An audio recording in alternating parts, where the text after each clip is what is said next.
local bar or something. Yeah. Oh,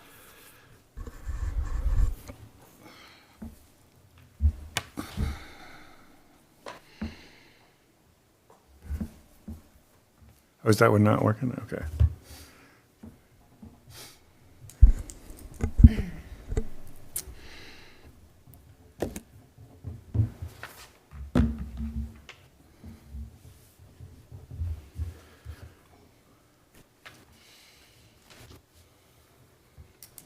thank you so much.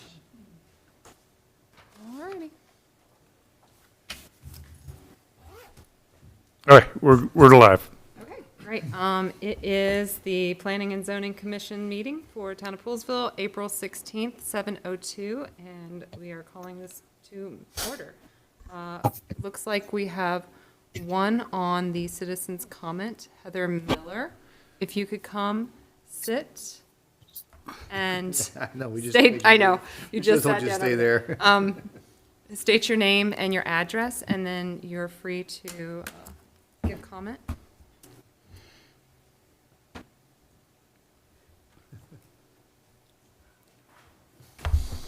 Hi, my name is Heather Miller. I am a resident of Poolesville. I'm at 17717 Elgin Road. Yep, you're doing great. So I was hoping, so I see your agenda. Thank you for letting me attend the meeting. Sorry. Yeah. Oh, that is. Yeah. It's right in unfortunately, you're right where the door is, so if The you other want chair. to. Yeah, it's fine. You can stand Here, let's do this. Is this okay?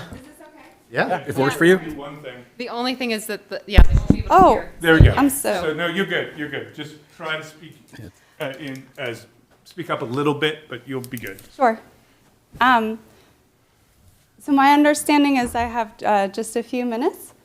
Yeah. Um, You can, Proceed. yeah.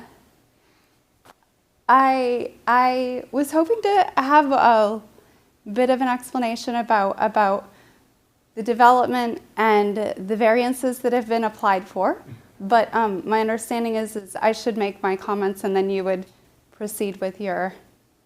Do you have a specific business. question, or do you want, I can briefly discuss what the variances are, but we're going to have that as an agenda item. So if you want, So you can also listen to that presentation, then we could give you an opportunity to speak. Do you have specific Yes. questions or just want a general explanation?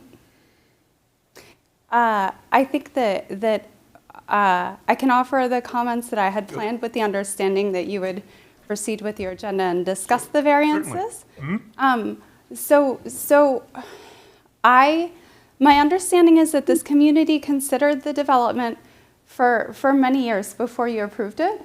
And I want to, as a member of the community, offer a word of caution. I don't know how many variances that the developer had already submitted or requested approval for.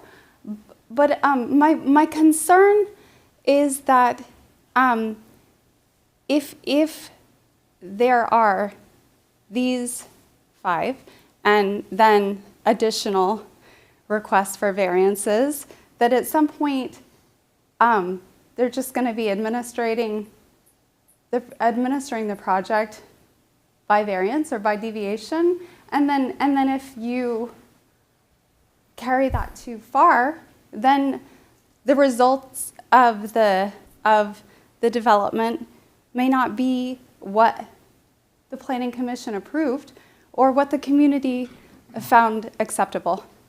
So I understand that 1 or 2 deviations might be just, I don't know if it would be, at what point it would be considered poor planning versus typical changes to a large development. But I want to be thoughtful about them and make sure that we understand the implications and that one doesn't lead to another, and then all of a sudden the entire project looks quite different than what you had carefully considered and approved. So I think that is basically it. But when I got the letter 48 hours ago, it took a little bit of thought to understand, like, the numbers of the variances and how there wasn't information to align it to the lots that were being affected. So I think I have that information Yeah. now. But it might be good. I would like to listen to the Certainly. discussion so I can understand Yes. exactly what's being considered. No, certainly, yeah. So we'll go through, once we get into the presentation part, we'll go through each of the variances specifically and what the applicant is asking, and then we can sort of have that discussion from there, okay? Okay. Thank you so much for your comments. I very much appreciate it. I know this board very much appreciates your time coming out, and you're always welcome at our meetings. So And just so you know, like, I don't want to speak for the rest of the planning commission, but I'm pretty sure that you would agree that, like, this development is not going to look significantly different than when they came in and originally approved what we sort of helped shape. I talked to Niles earlier today, and the variances are very minor, apparently. And we'll get into a in detailed discussion, but, you know, it's going to look, I mean, do you guys agree it's going to look very much like what we intended it to look like? We're not going to, like, be, you know, pushed around and, like, and deviate from it a lot. I understand your concern about Yeah. green. Yeah. Yeah. I really do. It entered my mind as well, so. I just want to make sure that the people that are involved in the development and completing the variance paperwork take your role as the planning commission and representing our community seriously, because I looked at the responses to the questions and what you asked them to complete, and it doesn't look like the responses, it doesn't look like anybody took a lot of time and care in providing you the information that you had asked for. So that was just another thought that gave me pause. Okay, well. Questions? Yep. All right. Thank you. Thank you. you so much. We really appreciate it, and you're welcome to have a seat and listen to our meeting. Yeah. Okay. Announcements. Can we start with you, Brian? You can start with me if you want. All right, Brian, what you got for us? Well, we met last Monday, first meeting of the month. It's a fairly, in reference to this board, a fairly boring meeting, although it wasn't really boring for us. We did get to hear from the Dickerson Area Facilities Implementation Group about the incinerator. That's our favorite topic. So it was just kind of interesting. I'd be happy to talk offline about that, but nothing really to report for the planning commission. And then we voted for, set the public hearing for the draft budget for April 21st. So, and then coming up on, this coming Monday, we'll have a discussion about water, wastewater, water allocation. It'll be a big one. Yeah, it's gonna be a big meeting. That's this Monday? Yep, that's Monday. And we'll talk about that a little bit more later, just in what we'll talk about. But also, then we'll also have the budget public hearing on Monday as well. So there'll be a lot of conversation at that meeting. Any town? So the main thing that I was just going to bring up, you know, one is the 21st, and we'll talk about that. And then two, just a reminder for you three at least, we'll have the wastewater treatment plant tour tomorrow. And Martin, we can arrange a time to have you take a look. I can't wait. And so we'll go from there. Outside of that, I don't think there's anything else. Wade? Nope, that's it. All right. Any other announcements or comments from the, yes? Peanut gallery, yes. Yes, from the Oh, yes, Peanut Gallery. sorry, yeah. Chuck, can you please? Sure. So this is gonna be my last planning commission meeting. Oh, no.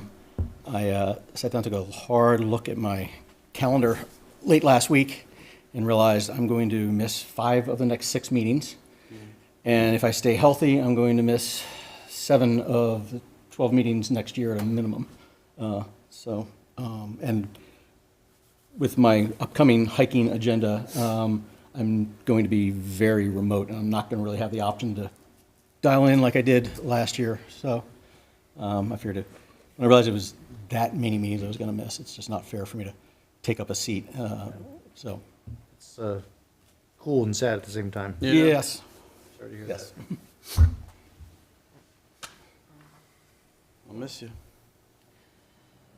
Well, Chuck, I will just reiterate what I said before, that I am super excited for you to go do this, but your historical knowledge and your commitment to serve this community over the decades has been profound and appreciated. Thank you. And just- The community comprehensive plan would not have gotten to Nope. where it was when it Still- did still might not be. without you. You are such a driving and strategic force. Absolutely could not have done that without That's a you. very polite way to say that. And I just want to say that just because you're not part of the commission doesn't mean you're exempt from coming to the meetings. Oh, trust me, there'll be a You're few not things, hiking, you're going to be out there. there'll be a few things when I see them pop up on the agenda. I'm going to want to, You'll be the Lynn Cohen of the planning commission.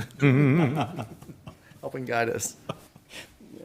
If there was an unfortunate accident and you broke your ankle, would that change anything? that would really change my plans for the next 18 months. Yes, so go away. No, you can't. All right. Thank you. Yes, we are sad to see you go, but Yeah, we are. exciting to have, another chance at more people to serve, so. Absolutely. Yeah, that's All true. right. Okay, on to approval of minutes. Has everyone gotten a chance to read the minutes from our March 12th meeting? I think I did. Yeah, I did. Any I changes? didn't see any changes. Anybody? Make a motion, we approve the March 12th Planning Commission meeting notes as written, minutes as written. Second? All in favor? Aye. Aye.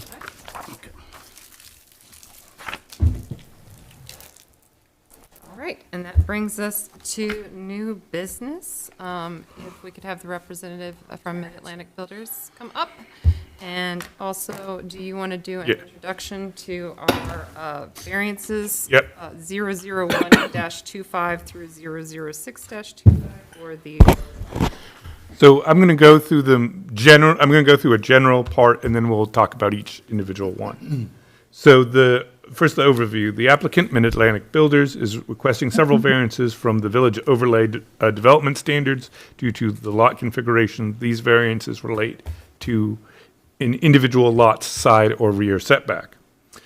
So first, under the development standards for the village overlay zone, the rear setback is 20 feet for main buildings and 4 feet for a garage, and the side setback is 5 feet on interior lots and 10 feet on corner lots. Under the code, the Board of Zoning Appeals has to consider the following in granting a variance. To authorize upon an appeal in specific cases such a variance from the terms of the ordinance as will not be contrary to the public interest, when owing to special conditions particular to the property, the enforcement of these provisions of this ordinance will result in hardship or an injustice. To justify the granting of such a variance, the board, which means the Board of Zoning Appeals, must find an ordinance can be alleviated without affecting the general purpose and intent of the ordinance, and then granting thereof will not be detrimental to the best interests of the community as a whole. Town engineer John Strong reviewed each variance and included his analysis in a separate email that I attached for the agenda packet and we'll discuss. But overall, all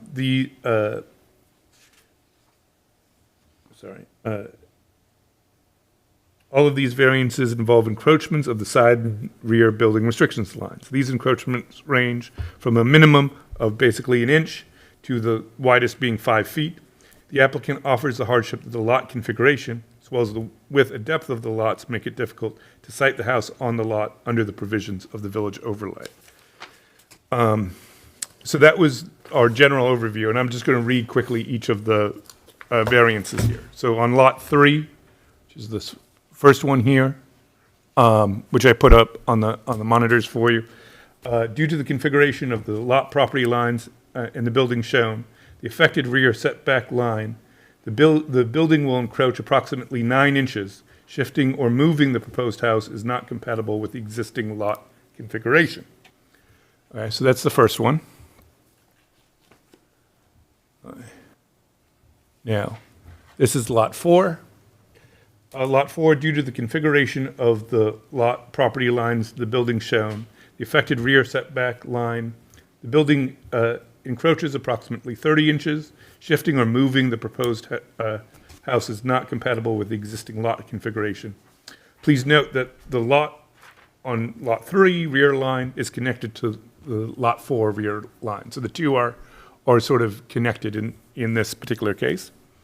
And then This one is lot 37. This request is driven by the building dimensions of the model chosen for this lot. The request is 5-foot encroachment into the rear BRL. Should be noted that this lot's rear property line is attached to a lot dedicated to stormwater management. So there is a stormwater management pond that is sort of at the back of this property. Biofilter, thank you. Then we have, this is lot 38. So due to the configuration of the lot lines and the affected rear setback lines, the building encroaches approximately 7 inches and approximately 7 inches into the left BRL. The plan also shows the building in the storm drainage easement area, which was discussed previously with the developer. The town still needs the plat of correction, along with a submitted plan showing the corrected easement prior to additional review. And I emailed you about that specifically. Shifting or moving the proposed house is not compatible with the existing lot configuration. And we have lot 42. Due to the configuration of the lot, property lines, and the building shown, the affected front and right side BRL approaches approximately 1 inch. And then the last one is lot 44. Due to the configuration of the lot property lines and the building shown, the affected rear setback line, the building encroaches approximately 29 inches. Shifting or moving the proposed house is not compatible with the existing lot configuration. It should be noted that this lot rear property line is connected to the forest conservation property line. So this one, the forest conservation is behind it.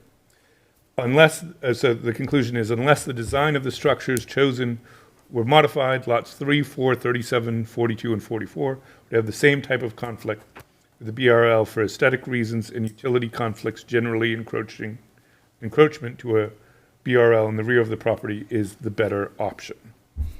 So, do you want anything you want to add to that specific? Not at this time. All right. Then, you have anything to add? No, I think you did a pretty good job of kind of, thank you, John. You have no idea how much of my hair right now. I think you did a great job explaining it. I think within each one of these requests, in some cases, it could be the kind of the same old story. I might tell you the same thing for 3 or 4 of them. But in most cases, I think we have to have a conversation about what is driving the issue and what is causing me to request this to begin with. Part of what Niall started out with is that the lot configurations, they all meet a minimum square footage for lot, but the width and size varies greatly as you start to work your way through the site. I designed for the site 6 brand new houses that have never been built before by us, but will be built here. And I got down to basically these, I guess it was 6 here. There's another one that I intend to come back through, but I can't come through with it until I do some additional work with John and trying to move some storm drain around. So there will be one more that is similar to these, but I know you won't give it to me right now the way that the site's designed with some storm drain and some easements. Long story short is that, you know, doing all of this, the biggest challenge is trying to design a home that's going to fit on multiple lots. So we designed 6 houses here, but in many of these cases, the reason I'm requesting the variance is because of those 6 houses, it's the only house that will fit on the lot. And I've got lots that are wide but not deep. I've got lots that are deep but not wide. So in some cases, I have a 32 by a 44 foot deep house, and in other cases, I have a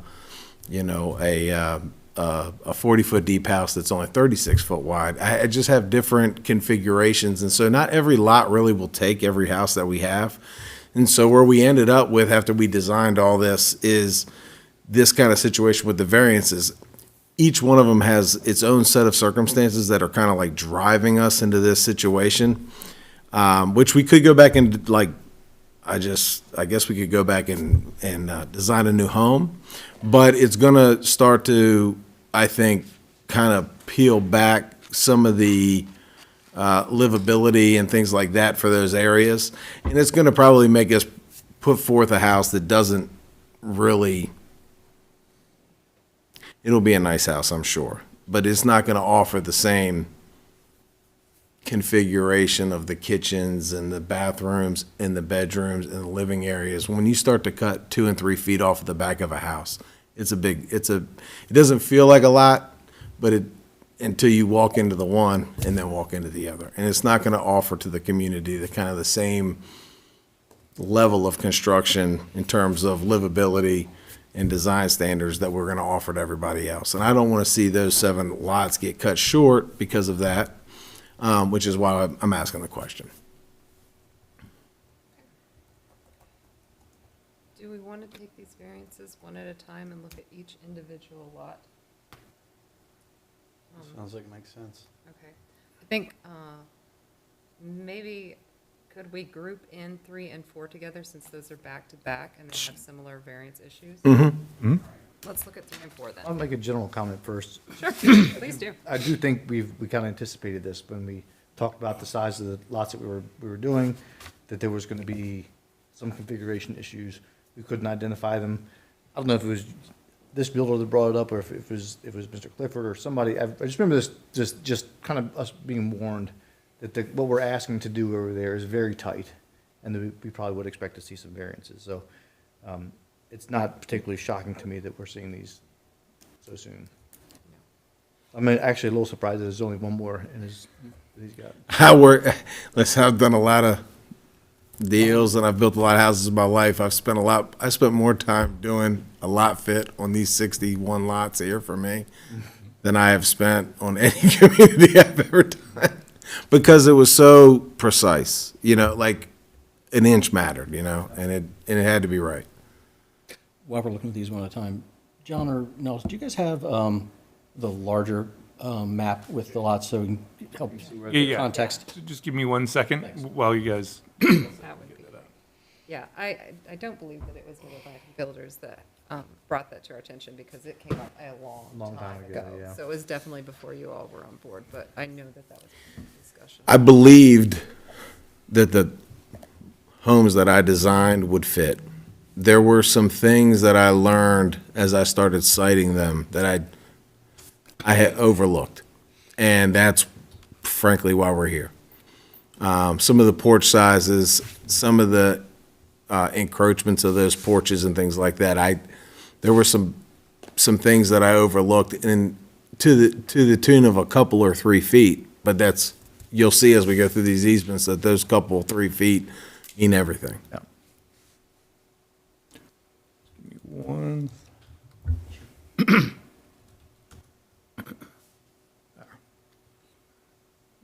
I can't see very well from here what I'm trying to say.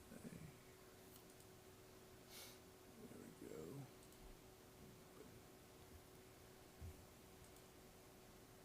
All right. So just to make this bigger. You So- rotated or no? I think I can rotate it here. Let me just see if I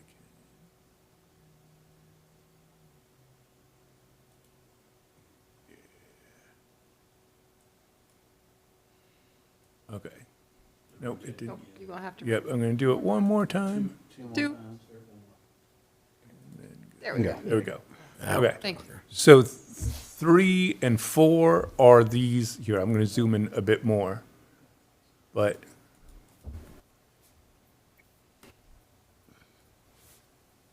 Alright. So 3 and 4 will be in the ones closest to Fisher Avenue. So 3 would be on Fisher Avenue and 4 would be directly behind it, on the interior of that first sort of bank of houses. And then, let's see, and then 37 is, 7 and 38. yep, and I think, yep, right here. 37 is here, 38 is here, and then 40, here, 2 and 44. 43 and 44, I think. yep, 44 is there, and 42 is right Oh, that- here, and that's the one that backs onto the forest conservation, as we discussed. Or was it the other one? 44 backs on. 44 back to the, Sorry. well, they both do, They really. both do, but for the one we were But talking the one was a front corner Yes. side setback and the other was a rear corner setback. All right. So if we're starting with 3 and 4, Yeah, actually, the other plan, it kind of really shows it better than that plan. But if you just scroll down, if you just look at 3 and 4, you'll notice how Zoom in a little bit more. constrained the depth of that lot is. And you have 2 lines that run through it. The line closest to the alley is an easement. We have already made some adjustments to that. No more adjustments can be made. But it doesn't affect Lot 3, and it doesn't affect Lot 4, that easement. And so, as it stands now, there's not enough depth on Lot 3 or Lot 4 to even put a garage, an attached garage. I can't even make it fit. The house that you see laid out there now, I believe is only 38 feet deep. There is not even a garage that's going to be offered with that house. There is such a constraint on that lot, and what is constraining it is that you have this 20-foot setback for the rear, and it comes off the rear property line. But you can see that because of the way that the site got laid out, 99.9% of that house fits, and we're asking for 9 inches on the back corner of that house. That lot is so constrained that I can't even put a garage on the back of it. It's going to have to be a surface park home. And there's only a handful of those out here. But this lot is really so tight that it doesn't even fit. And there's nothing that stops us from putting, parking spaces in, a parking pad, and doing something nice with that in terms of the building restriction line or the easement. But what I am asking for is this 0.8 tenths of an inch, which is about 9 inches. And it's really just that one corner there because of the way that the lot configuration turns. And it has to do with the way that the road to the north, I think I'm gonna get the name wrong. It's not DeWalt. It's, no, Fisher's, isn't it there, or no? Fisher's in front of 3. Anyway, Tattyway, yeah, thank you. But Tattyway kind of turns, right? So as that right of way in the front starts to like get wider, I start to get more room, which is why the left is constrained and the right is open. Yeah. All right. And then, or is on Tatty Way. And that's right. Sorry. 4 is essentially the same argument. Again, I cannot get a garage in there. There's not enough room. I don't have 20 feet from the back of the house to the 4 foot. The 20-foot line is from basically where you see the 2.5 start on the corner, the left corner, to the property. That's 20 feet to the property line. The garages are 20 foot deep. So you can't even put a garage on that house. This is the smallest house that I'm building out there as it is. And frankly, we've even pushed the front porch into the public utility easement, but we're running raceways that have conduit. So we're still leaving almost 5 feet of PUE for the utilities to come through, but that 8-foot porch, there's only like 5 feet between the BRL and the PUE. We've pushed that porch with the help of the town into the PUE a few feet, probably about 3 feet almost, but left 4.5 feet for the utilities. So we have pressed this thing as far forward as we can. The front of the house probably still is not on the building restriction line totally, but I can't go any further because I've got an 8-foot porch and I'm going to go into the public utility easement, and that's a problem. So just to explain what a public utility easement for clarification, that's electric, it's also cable television. Gas. Catering, generally. So,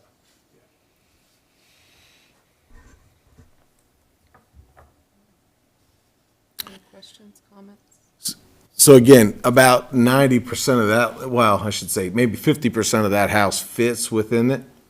But you'll notice as the lot kind of alters and starts to turn, I go from having 5 feet of space on one end to being over the BRL by 2.5 feet on the other side. Are we gonna make motions individually for Yeah, each so- variance? That's the way, so we discussed this previously, yeah. So each variance, you will make a recommendation.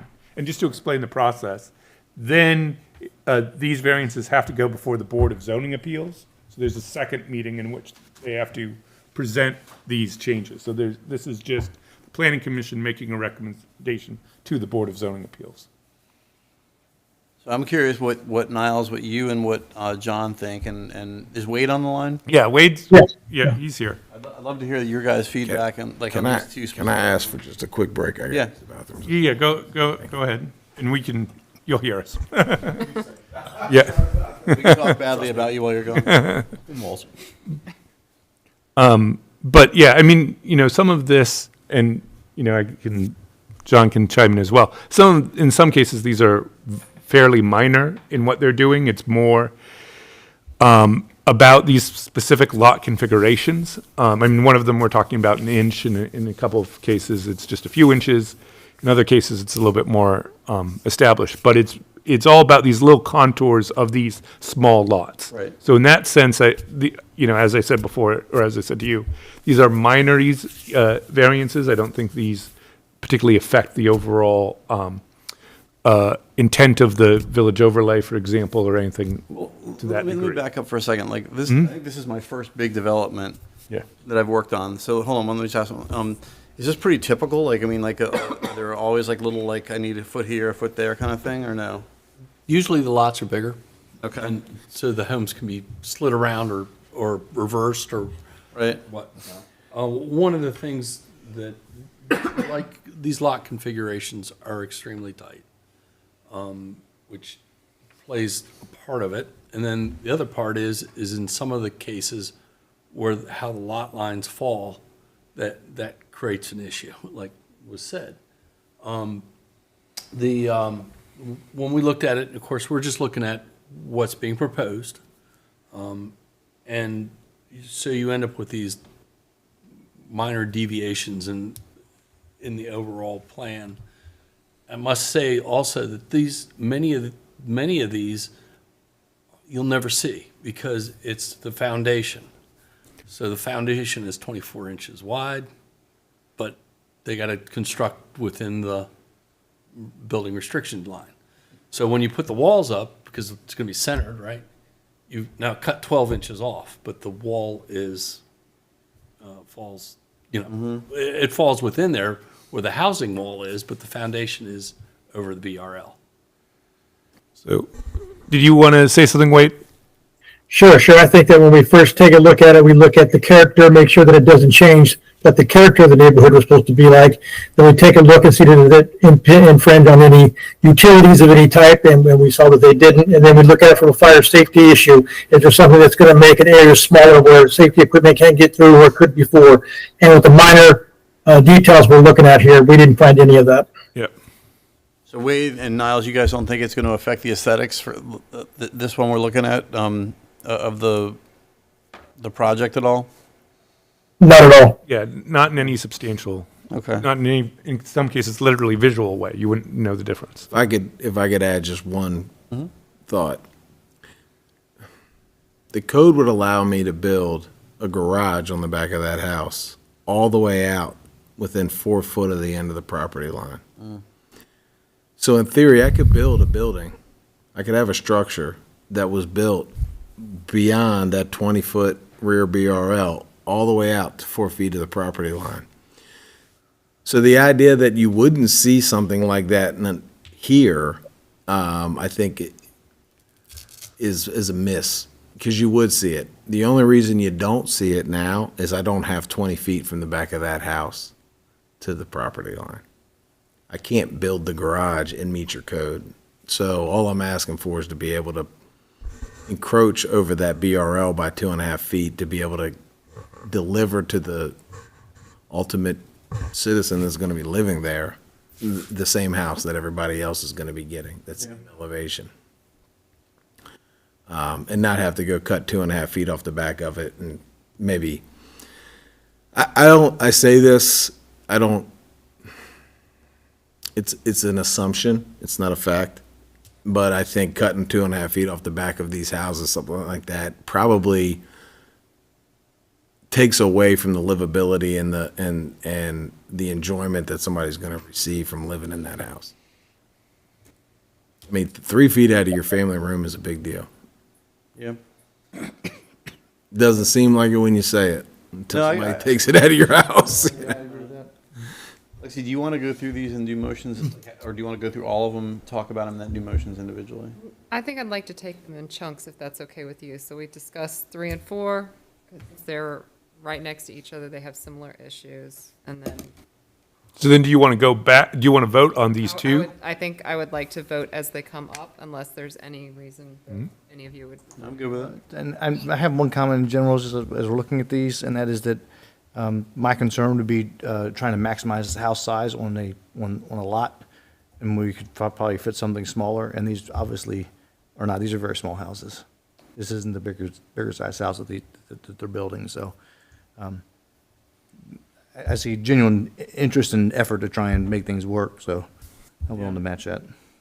Yeah, I mean, if you know, the guys, Wade, Niles, and John, you guys are the experts on it, and if you think it's not going to affect anything dramatically and it won't, you know, you won't be able to see anything, then I guess I'm cool with it. Do you want to make any comments hearing all that? Is that okay? Yeah, it's totally, well, Just smack him.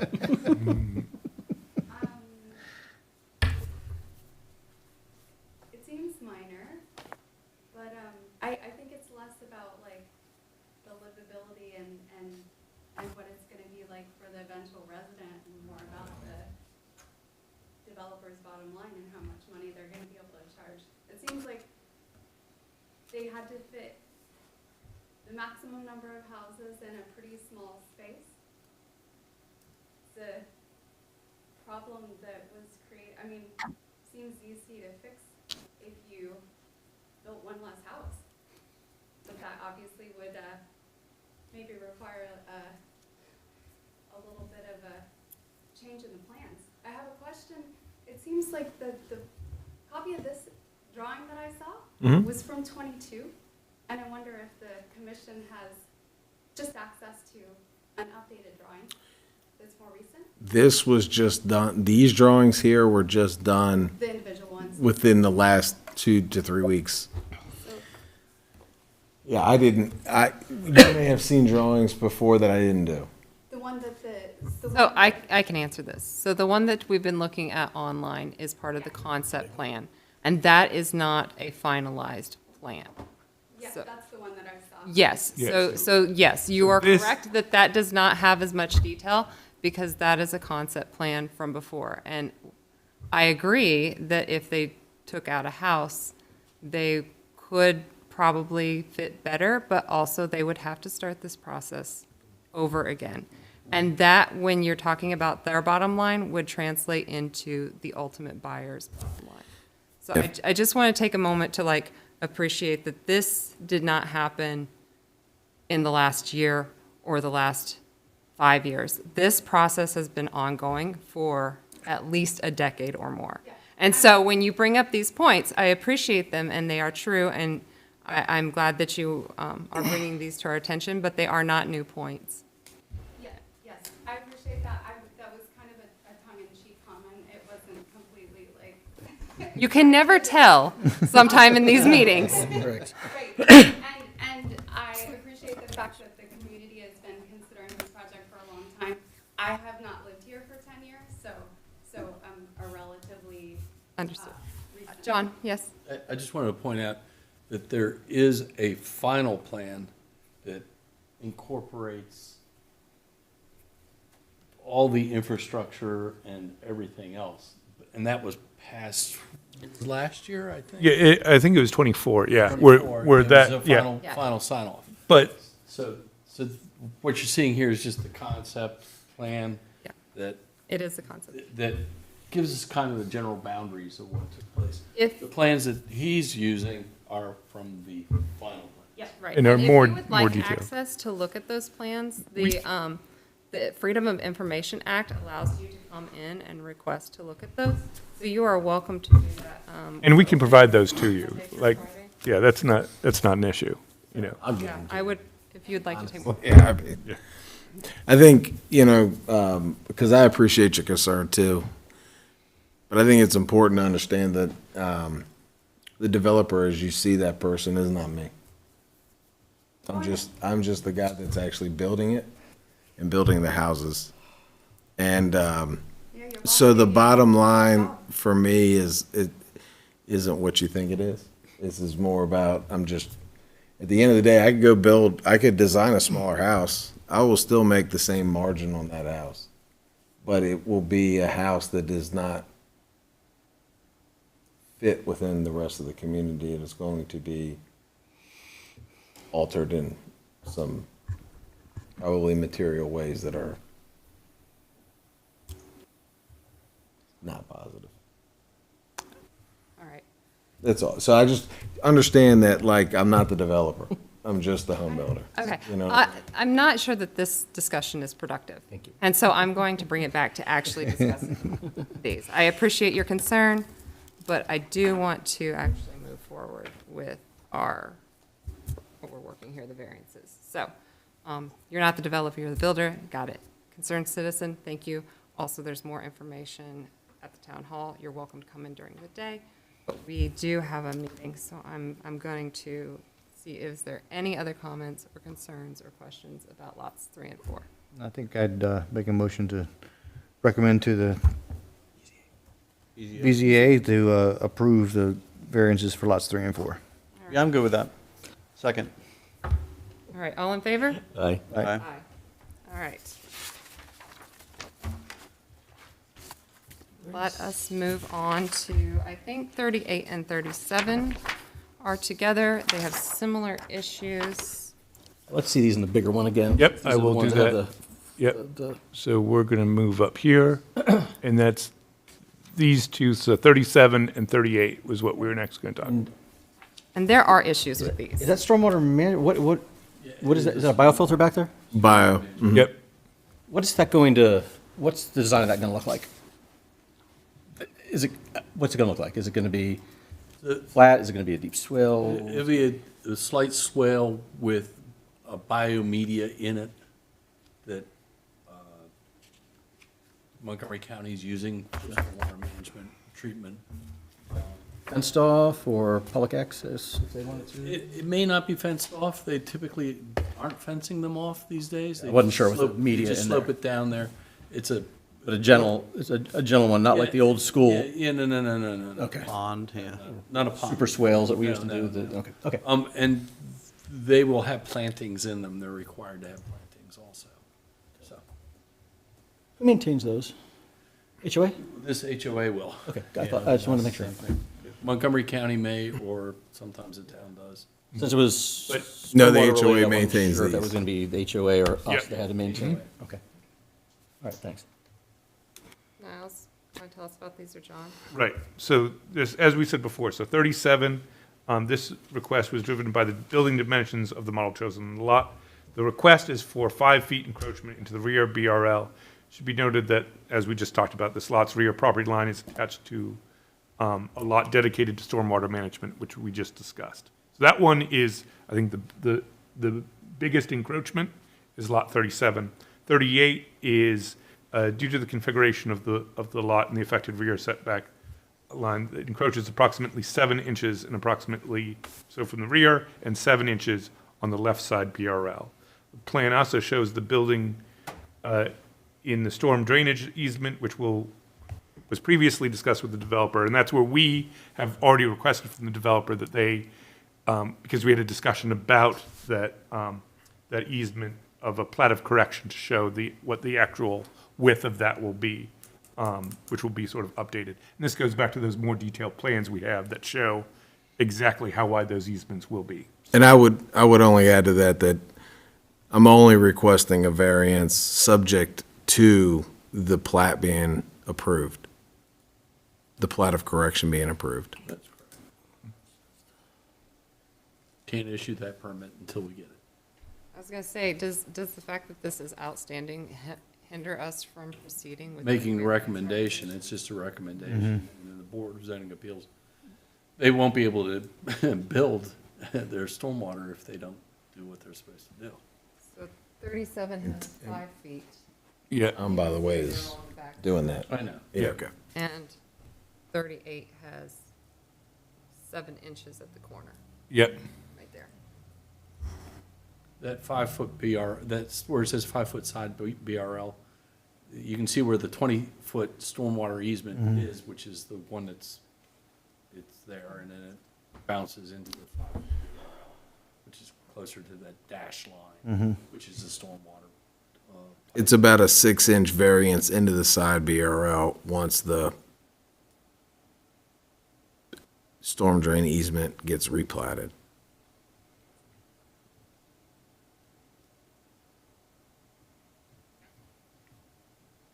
Can I ask another question? So if we approve this variance for 7 inches and it turns out to be more than that, They can't. If it turns out to be more, then they'd have to come back again. they'd have to come back again. If it's less, they can proceed, but Oh, if yeah. it's more. Okay. So a maximum of. I was going to say the other one Yeah. while you're talking. No, I'm sorry. The other lot. Oh, the other lot. Oh, I apologize. The other detailed view. My bad. No, I wasn't clear. Yeah. Thanks.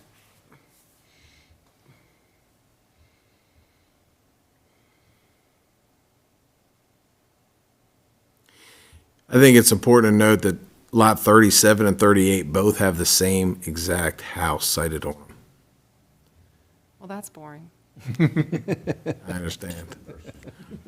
The point is that I need 8 inches on one lot, and I need 2.5, I need 5 feet on the other. That's how inconsistent the design was in terms of depth. Neither of these houses have garages either, do they? No, these houses do have integrated garages. So when you look at, if you look where the typical, like the TYP is in parentheses, that's the garage. That area of 37 is the garage, which is eating Oh, up. I see it. That is 20 foot deep by 20 foot wide, give or take. So when you think about it, you probably don't even, I know you don't have 20 feet behind the garage. You have 18 feet. The house is 38 feet deep. So what you have there is you have a 20-foot deep garage, and you have like about 5 foot for your steps. And then you have probably 12 feet or something like that between that and the back of the house. So again, this is where I get into this conversation of, well, if I go cut 5 feet off the back of the house and I make this house, instead of 38, I make it 33 foot deep. I've just stolen all of that out of the living area because the garage is the garage. I can't change how deep garages are. Cars get built to be whatever. And half the time you can't even put a truck in these garages. So how many square feet does the house end up being if you were granted? Nothing is exceeding the 2,200 square feet. This house here is probably, I don't want to lie to you, and I don't know it off the top of my head, but I want to say it's about 2,100 square feet. That was my question, just making sure that we weren't creeping up. No, we held very hard to that 2,200 square foot Okay, cap, and actually nothing exceeds it at all. good. Wade, Niles, and John, do you guys have any feedback on these two? Nothing for me. So same. Same, really. If we didn't bring it to your attention, you wouldn't know that it was happening. Yep. You have nothing to add? I'll make a motion, we recommend to the BZA to approve the variances for lots 37 and 38. Yeah, I'll second. All in favor? Aye. All right. I'd like to take these each one at a time because they have different issues. Can we go to number 42? This looks like it has an issue because of the geometry at the front is constricted. You want to Yeah. talk about this? Yeah, so, and this is sort of the least amount of encroachment, but due to the lot configuration of the property line and the building shown, the affected front and right BRL encroaches approximately 1 inch. So this is one of those things where, you know, it's just really how that property line cuts a little bit creates the issue. We run into, typically on subdivisions in cul-de-sacs or radius roadways, when they pull the lot line, because they have minimum frontage, you end that up. But in a half-acre zone or a third-acre zone, you're able to set the house further back in the lot. In this case, you can't. Any comments from Wade or the other commissioners, questions? Nope. I guess if you're saying you're not going to notice 5 feet, you're not going to notice an inch. I'm pretty smart like that. Make a motion, we recommend to the You'd be BZA to surprised. approve a variance for lot 42. I'll second. All in favor? Aye. Aye. All right, then we just have our last one, number 44, which is on the same road and backs up to the forest conservation. So, this one is, so due to the lot configuration, the property line and the building shown, affected rear setback line, the building encroaches approximately 29 inches. Shifting or moving the proposed house is not compatible with the existing lot configuration. It should be noted that this lot's rear property line is connected to the forest conservation property line. How many square feet of forest conservation will this encroach into? It won't. Doesn't encroach into it at It all. won't, okay. It's the lot, but the dashed line, if you look at the checkerboard there, that's the forest conservation. okay. I just pointed it out because it does make an Not aesthetic. encroaching on the neighbor or anything. Yeah. And any comments on these ones? This one, I mean? Yep. Same deal? Yep. We couldn't move these any further forward Right. because of the parking that is out on the main road. Like you can kind of see along the road, you got these boxes with this like speckle in it, this black speckle. Those are parking pads. And so the sidewalk then got pushed way back, much further back than in other portions of the community.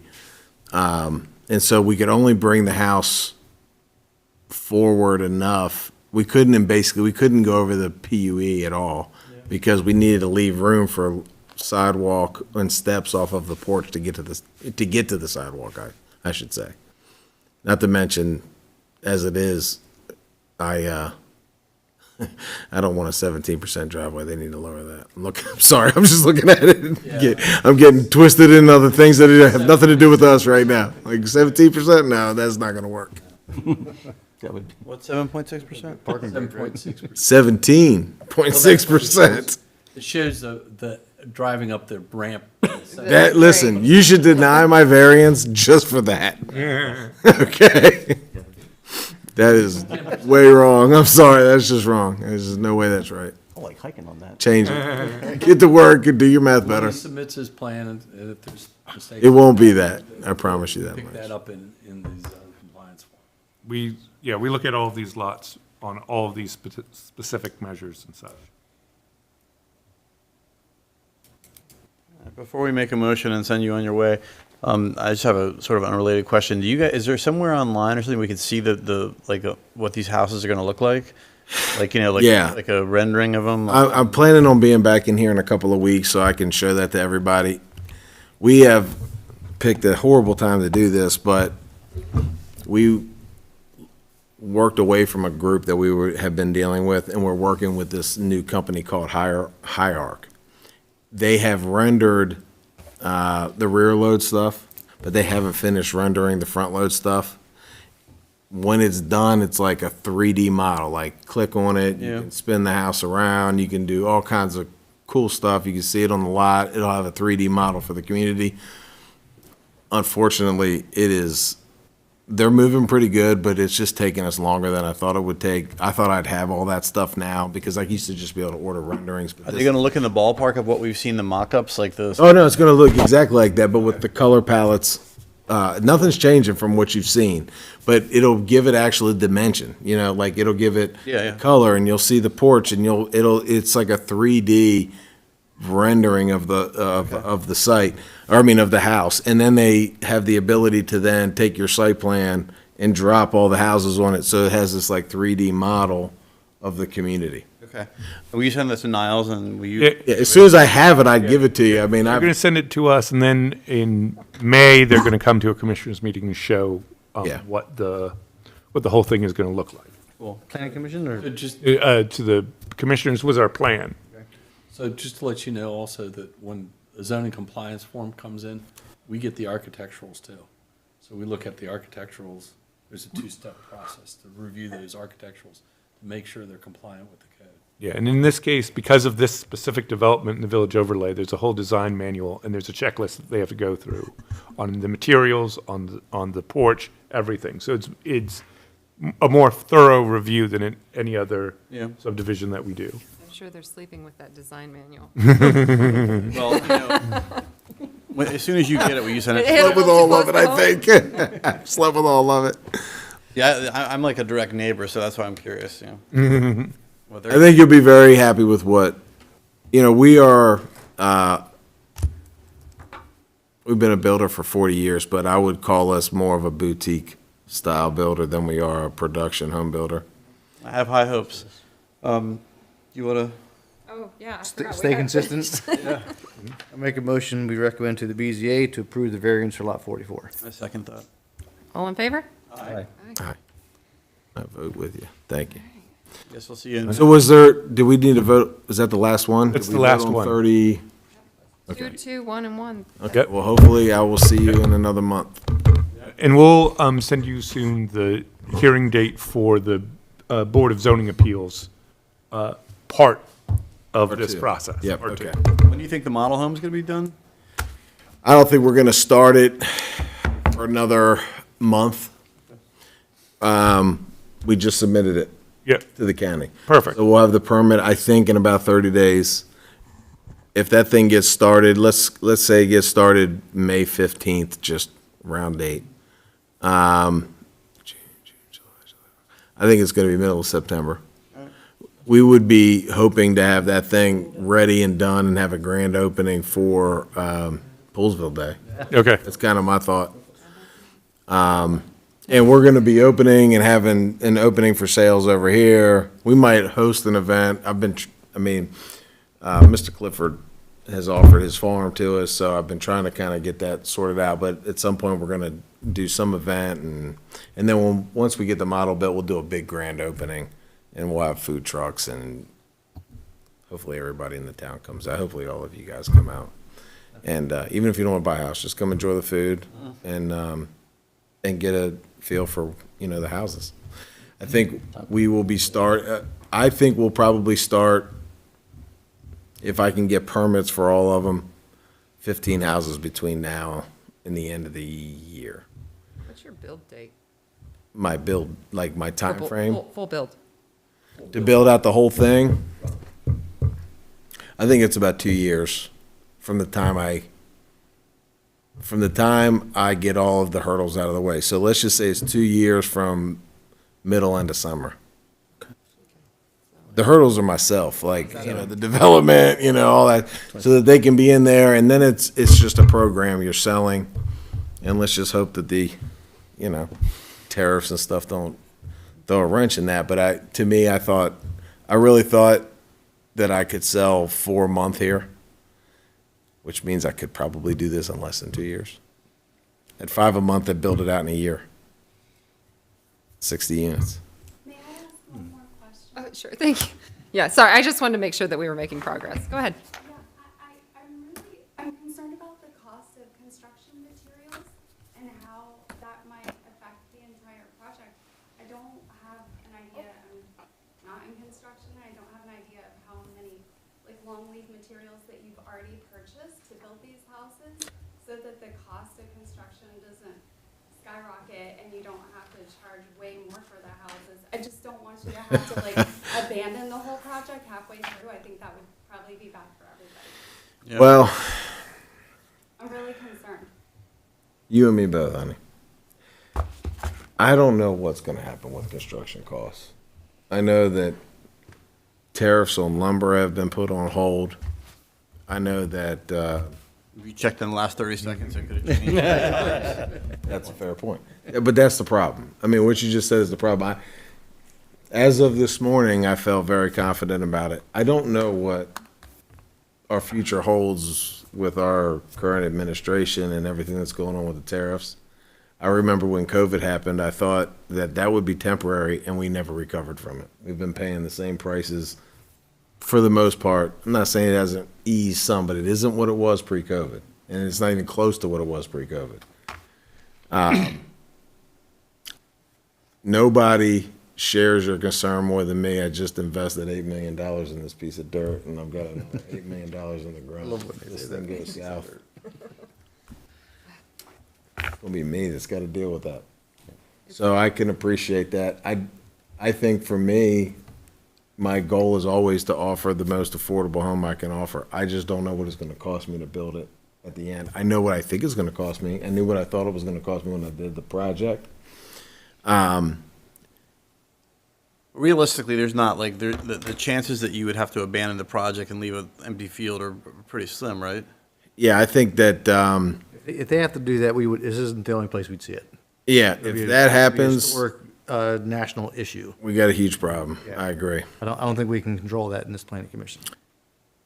I can absorb a lot. But there is a point at which things go, okay, we're going to put this on the shelf for a minute and let the world recover, and then we're going to bring it back out when people can afford to buy homes. I haven't seen that since 2008. I hope I never see it again. But I didn't think I was going to see it then either.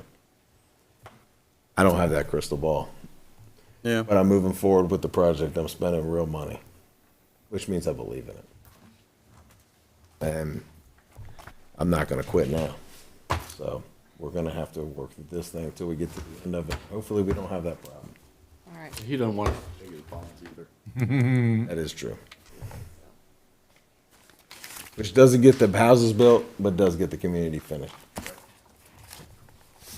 Do you understand what he's saying? We post bonds. About bonds? Yeah, they post bonds for construction of the infrastructure, the roadways, and everything else. Excuse me. He's posted a bond for all that. And It's a- if he were to fold up doors and go away, I would go to his bonding company. and They'd write him a check, and then he'd finish the development work. All right. Yeah, no, you wouldn't, but there would be potential for the infrastructure. We're talking about water and sewer and the roads and roadways such, and Yeah. and all of that. So the things that we, as the town, would ultimately take over. And are there going to be gas lines through that neighborhood? We are not 100% sure that Washington Gas will deliver gas to the neighborhood. Really? I'm not surprised. I don't have gas. So- They won't deliver to us. We think they will, but they haven't confirmed it yet. And just beware also, I'm on sober. Montgomery County has a I don't have gas. issue with natural gas. So, All right, that aside. That's over now. We got tariffs and we got gas. They go hand in hand, apparently. All right. Are we good? Yeah, thank you. Thanks for Thank answering Thank you you. so much for, questions. Yeah. for coming. I will tell you, though, that that is not just a piece of dirt. That's a piece of Poolesville, and that's priceless to the people who live here. I think it's always priceless. You have to be a good steward of those kinds of sites in general. Well, thank you for coming. It's like our signature marquee development, so. Yeah. Mr. Plus, I Clifford live next door, so don't screw it and up. Mr. Willard made me very, very, very aware. Bet they do. Over and over and over again. And every now and then I get a phone call out of the blue just to remind me. Good. The legacy of some of the members of this planning commission will be tied directly to the success or failure of that project. It's going to be successful. Yeah. It's going to be successful. I believe that. Yep, great, thank you. Well, thank you to the commission. luck I with it. appreciate you guys. Yep. And I will see you guys a couple weeks, hopefully. Great. Let's move on to new business preliminary discussion of water allocation. That does not feel like new business, but please. I did it because it's related. Important business. It Yeah. is important business, yes. So what I'm going to read through sort of what I had presented to you guys. So this is all related to a discussion that the commissioners are going to have at the April 21st commissioners meeting. During that meeting, the commissioners will discuss the latest reports from the town and also our discussions with the Maryland Department of the Environment and other outside reports. These reports focus on the town's current capacity, current water capacity, future growth, and impacts on development such as climate change and drought. So, as we talked about before, we encourage the Planning Commission to either watch that meeting or attend that meeting. There'll be a lot of good information about current issues that we are dealing with and how they might impact where we are and where we're going. For the purposes of the Planning Commission, what I wrote from here has to do with future developments, specifically in the allocation of water. So over the last several years, the town has been reviewing its water resources, first due to PFAS in the town wells, and then with allocation concerns related to future water capacity. As of 2024, the town, over the last 3 years, has pumped an average of 541,000 gallons per day. Therefore, the town uses about 83% of its permitted capacity. And then, taking the most recent numbers, of the remaining about 109,000 GDP of capacity, the town has allocated 38,753 gallons per day for 114 housing units. So that includes the Willard development next door, the townhouses that will go next to CVS. Oops, yeah. Sorry, I thought Wade was jumping in there. No. And so that leaves an unallocated capacity of around 70,000 gallons per day. These numbers do not include the Bricken property off West Willard, which has not been allocated and would be another 21,125 gallons per day, which means the net capacity, including Bricken, would be 49,122 gallons per day. The Hart's property is counted into the, Yes, sorry, Just wanted to I'm double not sure check. if I'd said it, but yes. just want to make sure. And that all comes, by the way, from the water capacity report that you guys approved back in January. In a discussion that we had with Jay, in discussing allocation rights that property owners might have, the town attorney determined that any recorded buildable lot would be by right allowed one tap. So basically that means is if you have a vacant lot, which there are a few in town, and I'll talk about those in a second, you, without going through the subdivision process, you could get one tap. So if you have a lot that could build a house, you could get water allocation by right, essentially. However, any development that has to go through the subdivision process is not guaranteed water allocation. So currently there's around 6 to 8 vacant lots. There's a couple where like one vacant lot is slightly under the minimum development for a third of an acre, or for the zone that it is, which is I think a third of an acre. And so therefore, there'd be questions about whether it was actually buildable. That's why I put in a range, just to give you an idea. If these lots were developed, all of them, and taking the max number from 6 to 8, that would be about 1,950 gallons per day to 2,600 gallons per day, based on that 325 average that we use. The other discussion comes from the last time you guys did an allocation plan, which is what we called then sort of the town use or set-aside buffer, but Wade and I had the discussion and talked about reserve capacity. So the previous set-aside was about 30% of the unallocated capacity. So if you take that 70,249 gallons per day, about 30% would be 21,074 gallons per day. Or if you take that net number of 49,122, about 30% would be 14,736.6 gallons per day.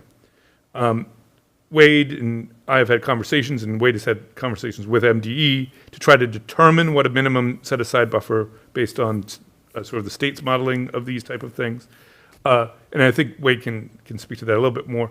But we don't yet have a working sense of what, if we do 10%, what, is that a good set-aside? If we do 15%, like what that might percentage be. But when we last talked, we talked about trying to convert that into hard gallons per day. So that's why I included these type of numbers these way, to just kind of think about it. Do we want 10,000 gallons a day for reserve? Do we want 20,000? Can I ask a question?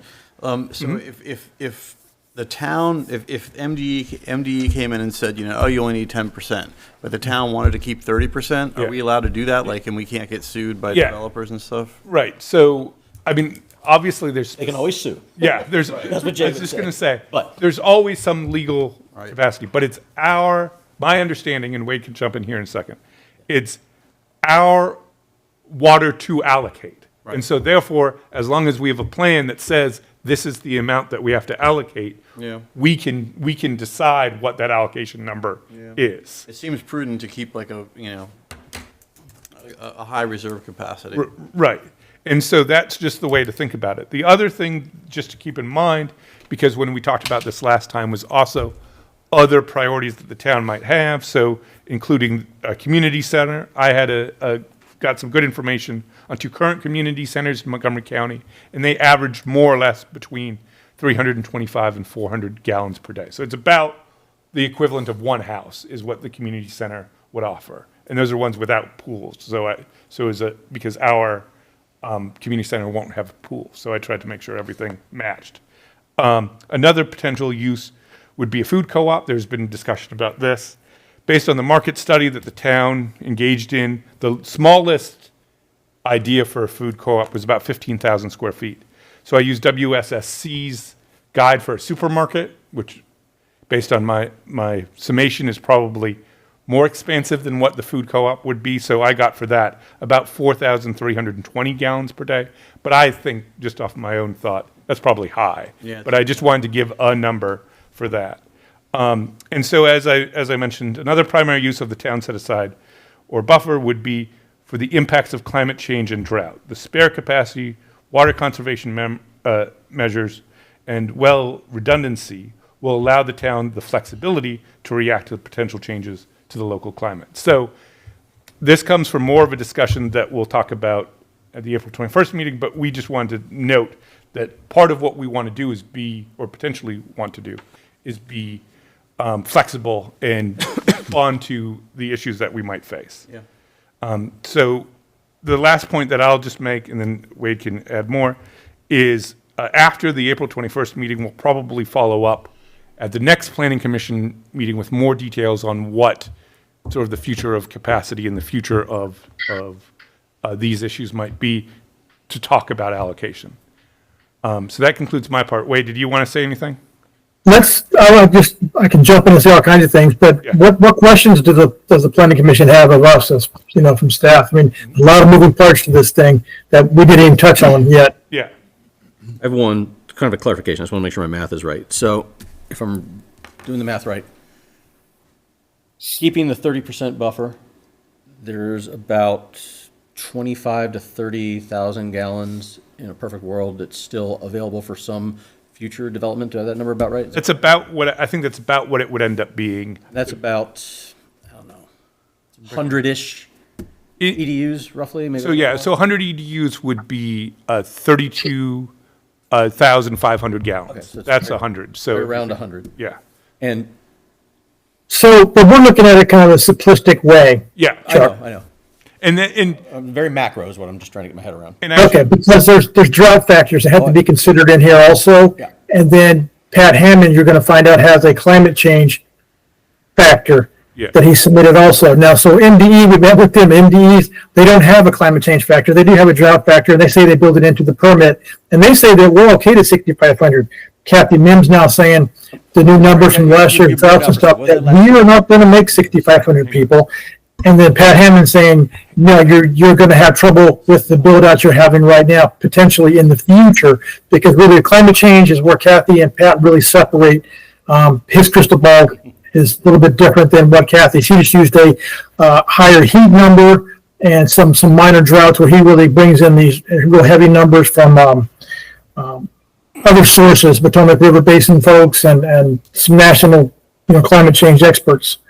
So there's a lot more to it than just, as we have it on our paper saying, X amount we have here left over and we divide it up and it's yeah, quite a bit more complicated. And I just want to say, Wade and I, in sort of talking about this stuff, also were like, there's a lot we still don't know, and there's a lot that we will know in the future over time. But part of this process is going through and just trying to present you with some idea for a basis of discussion, not to make decisions, but just for a basis of this is where we are and where we're trying to get, the things we are considering.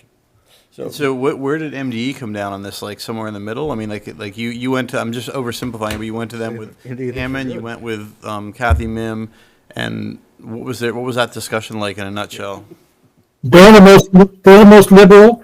Kathy is more conservative. Pat Hammond is ultra conservative. That's it. That's how it lays out perfectly right there. And MDE was kind of frustrating. I said, we're looking at this for a planning tool. And they said, well, you don't have any complaints against you, and you're not dewatering anybody else's wells. And I said, well, we don't want to wait until we have a problem. We're trying to fix it in the front. And it was a frustrating conversation, but they say we're fine. Yeah. So, just to wrap up my question, because was where I was trying to get to. So it's around 100 EUs. Leaving climate aside for a minute and everything else, it's just a macro level. Barring any, assuming town limits stay where they are right now, there are not 100, even remotely 100 EDUs undevelopable left in the town, right? I mean, that gets to that question of, like, Yes, there is. Yeah, okay. Where, out of curiosity? Is it in any one big lump? I'm trying to visualize it. The Bricken property is probably the biggest one, but there's a potential for a couple other for redevelopment Yeah. yeah. Oh, for Yeah. redevelopment purposes? Yeah, Yes. Commercial right now? yeah. Yes, yes. Yeah. Yep. Obviously for redevelopment, but yeah, there's, I can't envision anything else. If we get your New- apartment building, Yeah. Chuck, if we get your apartment building built, then Yes. Trying to That's kind of, yeah. hold that aside, that hip pocket for just that. Okay. I just want to make sure I wasn't forgetting anything. Yeah. Okay, cool, thanks. it's gonna be called Stump Apartments. No, Chuck's pal. that needs to go away. Stop. Stop right now. All right, it's gonna be on Stump Road then. How about- I do you guys want to continue with discussions, or I kind of want to give a few of my thoughts to maybe open this, that I'm particularly concerned about what we call what we reserve. And I'm particularly concerned that we need to sort of think of this as a town reserve, and what are we reserving it for? We need to think about what are the town's priorities. Like, do we have any hope of actually getting a supermarket? And should we reserve capacity for that use? I personally have feelings on that.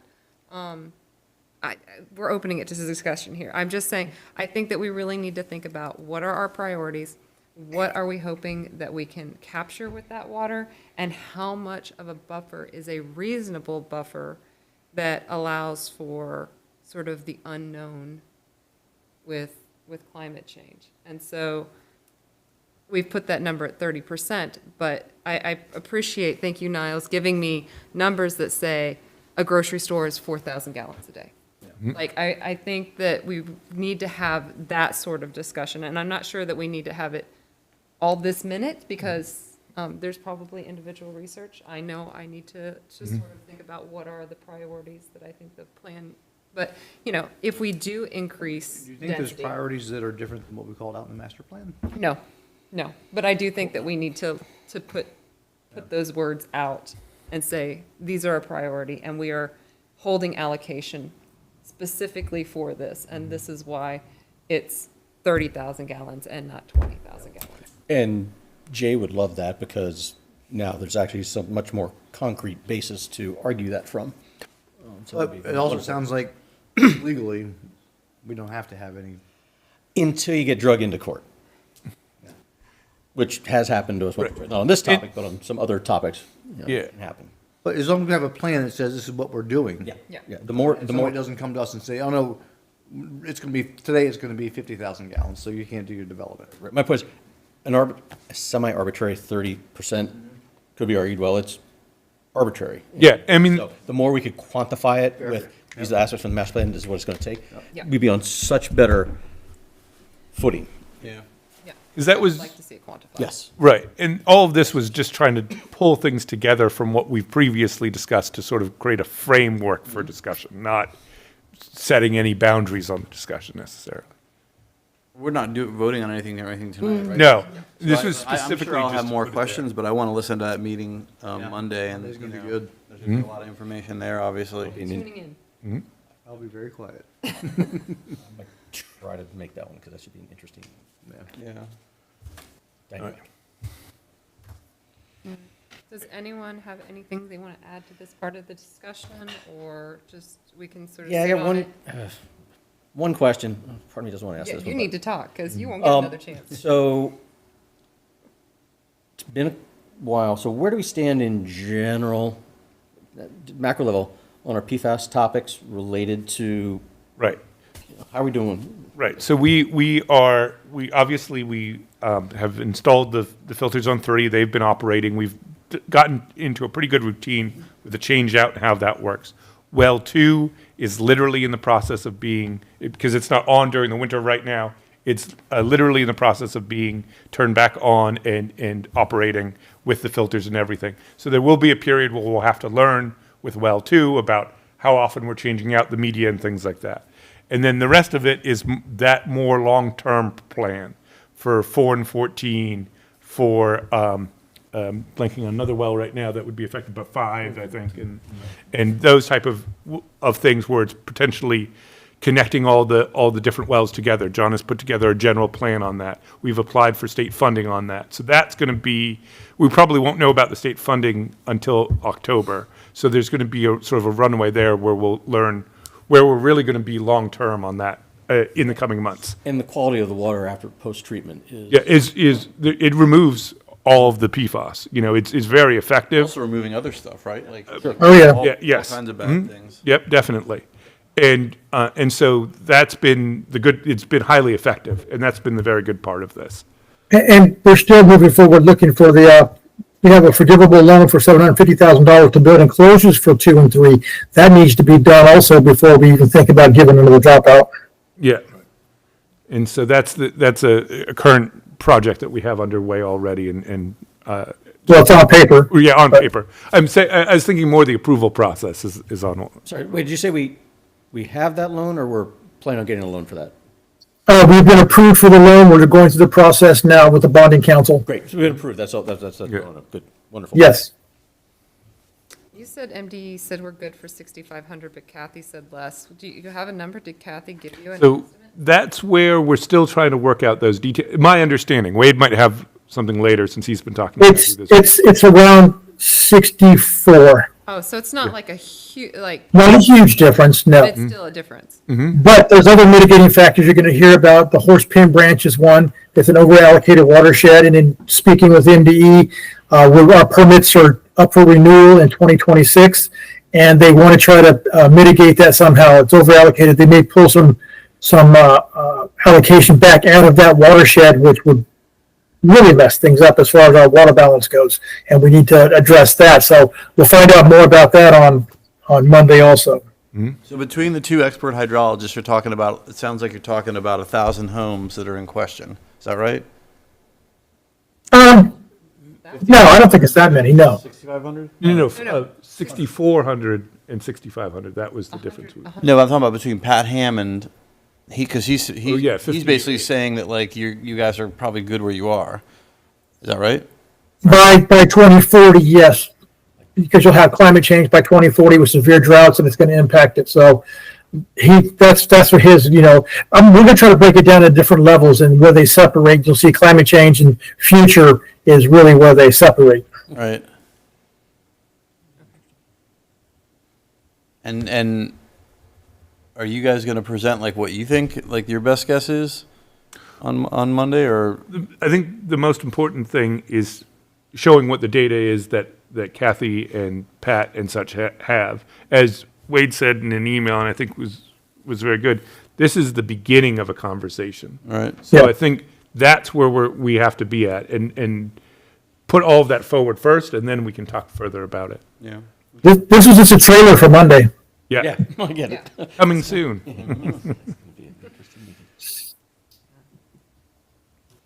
Any more comments, discussion? No, I'm good. Good, okay.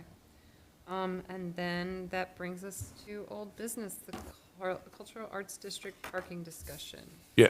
So, Look at you go, Chuck. I'm so yep, proud. Yeah, but and Martin put something too. much copy paste. So, No minimums. so basically, yeah, so based on the discussion, I figured we could have, just sort of dive into what your guys' feedback was so far and sort of talk about the things that we've discussed previously in terms of the parking. So what I had done, just for emphasis, this is the requirements as current, the current minimums that we have. And then I put a column in where if we want to change things and we can go through how we want to change them, that can be there. And then the comments from the different planning commissioners. I don't know how you guys want to take it, if you want to take each one or talk more generally about what you guys saw in these requirements and why we might want to, like in Chuck's case, some of them you said keep the same, some of them you said, no minimums, and maybe discuss those differences might be a good approach. Yeah, the school was the only one nice, because the school is very different than anything else. Yeah. Different regulatory requirements and everything else.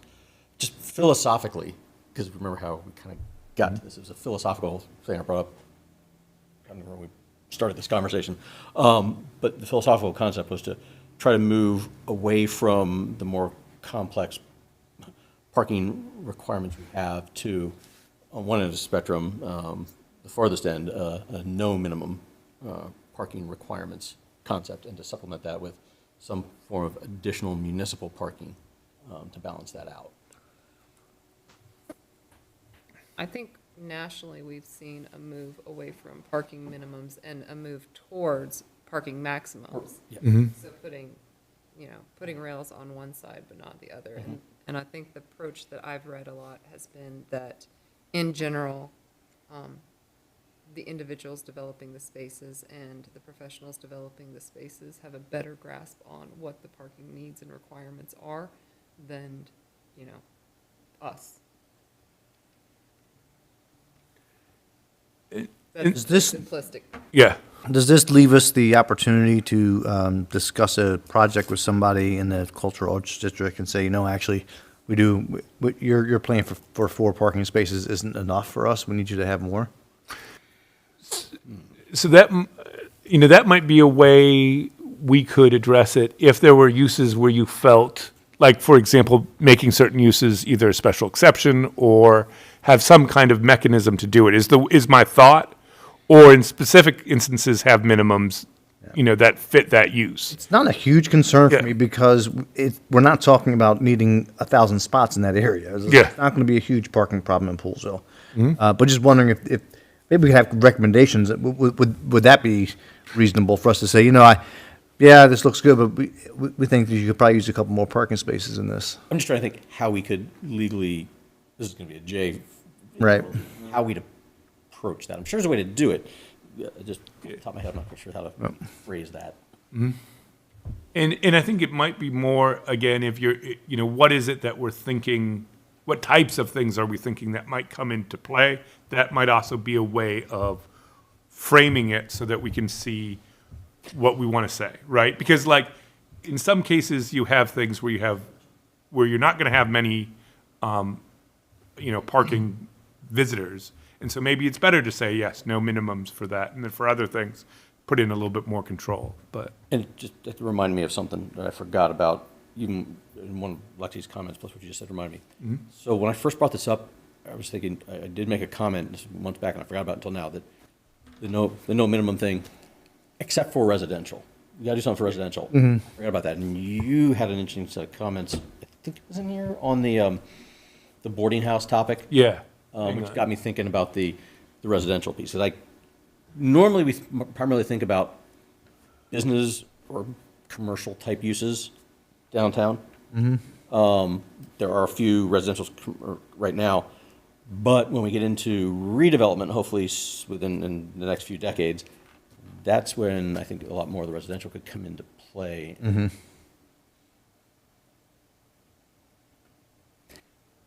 some of the residential, for example, apartment type structure, that's going to be high density. That, and most of the high density things like that, we probably need to have some more controls on versus the much smaller things. So, sorry, so, yeah, if nothing else, I think we should at least talk about and try to come to some consensus on the residential, because it's been an interesting topic of debate over the years. Residential isn't on this list. Right, but Wasn't that's it? partially Boarding because house it thing? has Boarding a, house isn't on this list. That's way back in zoning. That was like, but boarding house is on there. Yeah, because you If had some look at comments the- on it. If you look at the Right there. screen, it's Boarding what, house. it's the one I'm on. That's what But- got me thinking about the topic. But just to go back to residential, I think it's 2.5 parking spaces per residential unit is the standard in the code. That's just generally stated. Yeah. It's not in this parking Okay.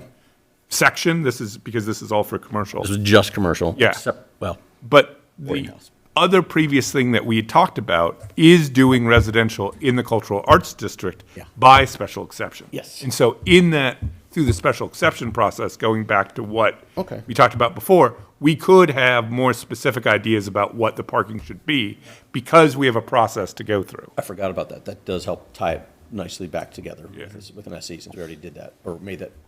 Yeah. Remind me what, the new project next door here is gonna have a parking lot, a small parking lot. Yes. Is that gonna be for special occasions, or can we turn, if the town desires, can we turn that into kind of a municipal parking, like? Right. So I think it's 20, It's roughly 20. 20 spots is what will be there. I think the intent of it was to be parking for special occasions, but I don't think there's any provision, at least that I can remember, and It's they not were gonna be- here. It's not going to be easy to do because that is a grassed parking area. Yeah. Oh. But it's a So paved, it's a paver. It's what Yeah. Grass pavers, right? I mean, it's it's reinforced. reinforced, yeah. Okay, but if you consistently park vehicles on it, All the time. it's Yeah. not good for it. Yeah, Yeah. we were thinking about events at the John Poole House, Yeah. Or Poolesville Day or Poolesville Day, that type of Day, thing, things so. and things like that. Yeah. John, make sure they compact it correctly. We had a discussion about compaction the other I've been all over them. day. Yep. I mean, it seems like, you know, if, and who knows if this ever happens, but if our downtown area does get like we're hoping it does, like, and we get, you know, increased vibrance and traffic and everything like that, it seems like it would be nice to have a small municipal lot where, like, you know, overflow parking, you know, we wouldn't want to run into the problem of like people come here and can't find a place to park and they really want to go to wherever, you know? I could see us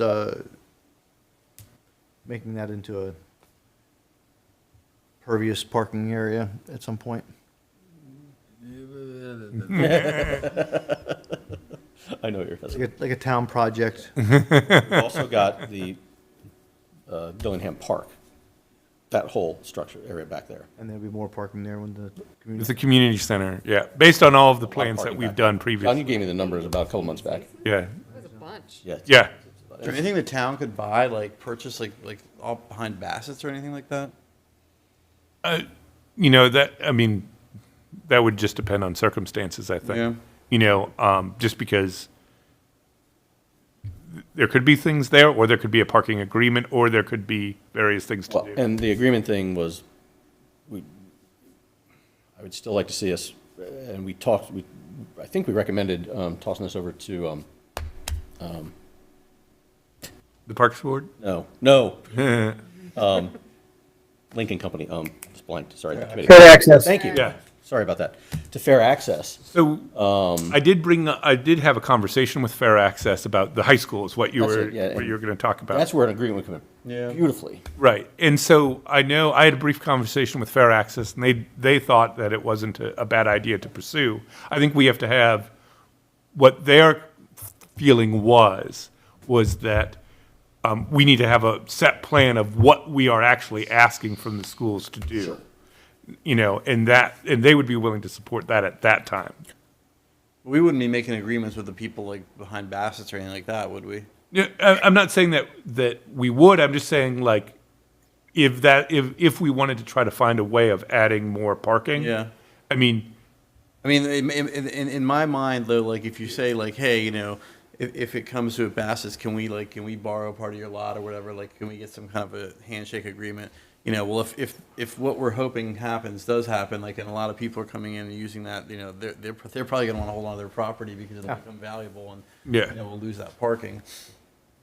Yeah, they could probably expand it, go into an agreement with them Yeah. for a user agreement and improve the area because part of it's just gravel and stuff and, Yeah. and Yeah. you pave it. And similar to what we did with Cole House when we took over the parking areas. I mean, gosh, even if we could just get 20 spaces or something small, relatively small, I would also argue realistically, when we start looking down the road, a decade or two into redevelopment down there, that's one of your most likely buildings that needs to get ripped down and replaced with something from a redevelopment standpoint, just because structurally it's got issues. yeah. You talking about the Frederick Pool House or Bassett's? Or Which- both? Arguably both, but Debassets for sure, as a commercial rentable property, Yeah. which would then probably open up some opportunities for something like that when we get into, again, we're talking probably at least a decade, probably more than that down the road, I'm guessing, but.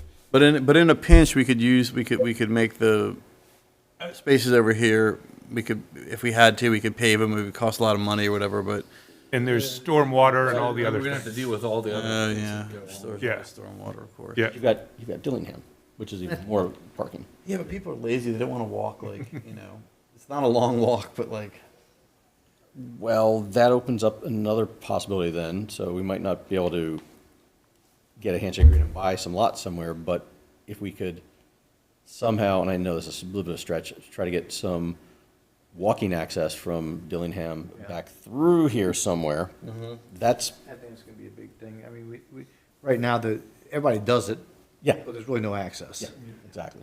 And so if we can formalize something, I think that would be very, If that's Yeah. possible, that would be very nice.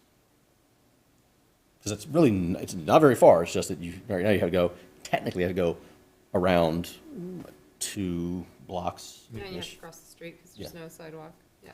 Right, And then if you want to come up the one street, there's no sidewalk at all, so you have to walk in the street, Yeah. right by the yep, yep, I was envisioning that, yep. post office. Yeah, On Norris. gotta get some kind of access through there. In the grand scheme of things. That wasn't on our trails report. Yep. It wasn't?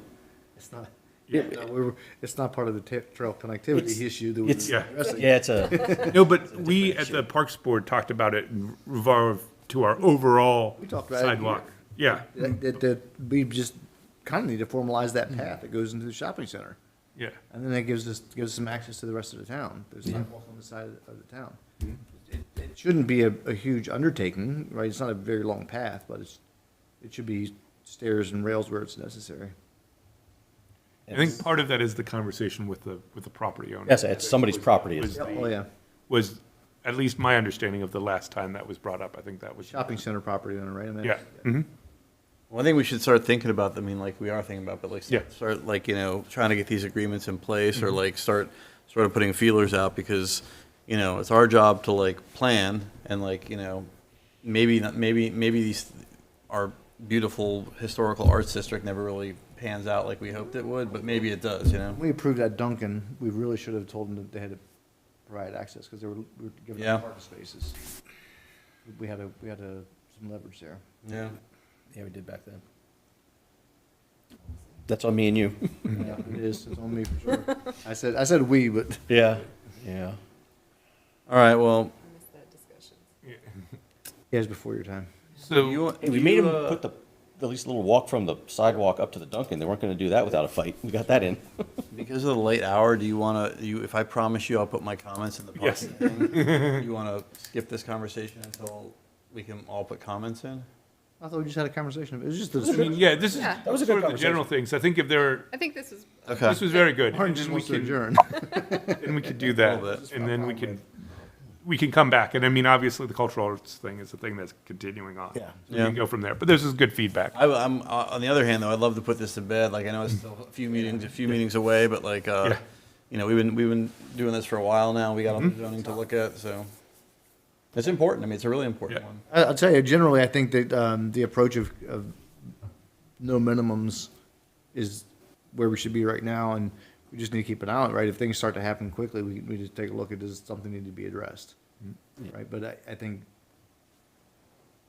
working with anybody that wants to invest money and do something in this area, they're gonna wanna have a good parking solution too. Right. Exactly. But the problem is if there's all of a sudden a buzz and people can see the writing on the wall that this is gonna be like a thing, like they're gonna hold on to their property because it's like all of a sudden they're gonna see like dollar signs. Sure. Well, and if things go really well, if things like go bonkers, this is a really successful cultural arts district, we should have some, be able to generate some revenues by putting in some parking too. Yeah. So.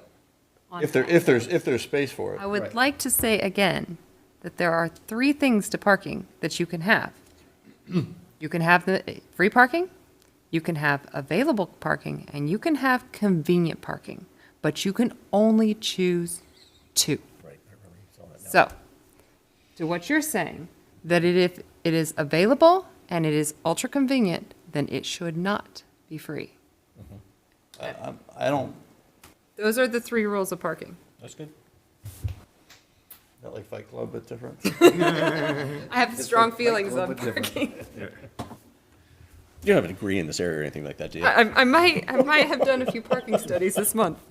This month. So actually, so that's interesting though. All right, so the Dillingham property, where would that fall into that equation in your mind? That would definitely be available and free. 'Cause it's It is not prime convenient. and convenient. It is not convenient to downtown, but it would, most people, when we do parking studies like in downtown Alexandria, we only go out 2 blocks Really, only 2. because people won't walk farther than 2 blocks, And how- but there's parking. And that's, Alexandria, that's a block down there's a good sized block, unlike a block here in Poolesville is relatively small. Yep. Like Frederick is a good sized block. Is that about equivalent sizes? Yeah, I mean, they're good size. Some of my streets, I think we had 15, 20 cars parked on them. So that would definitely be inconvenient because it's more than 2 blocks, Yeah. Okay. but it's free and available.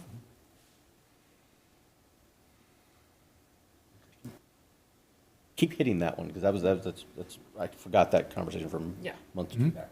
So, Right. and then everyone will be angry because Lexi was like, "We got to charge." No. I looked into some of the charging. It's like, right.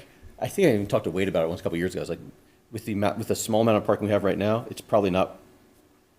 If you try to charge parking for it, you'd lose money just because of the infrastructure. It will, yeah, I mean, the bigger issue is the ability of us to enforce and / create the structure to do it. Yeah. When you see parking levels hit above 80%, then we should be having the conversation about paying for them. Okay.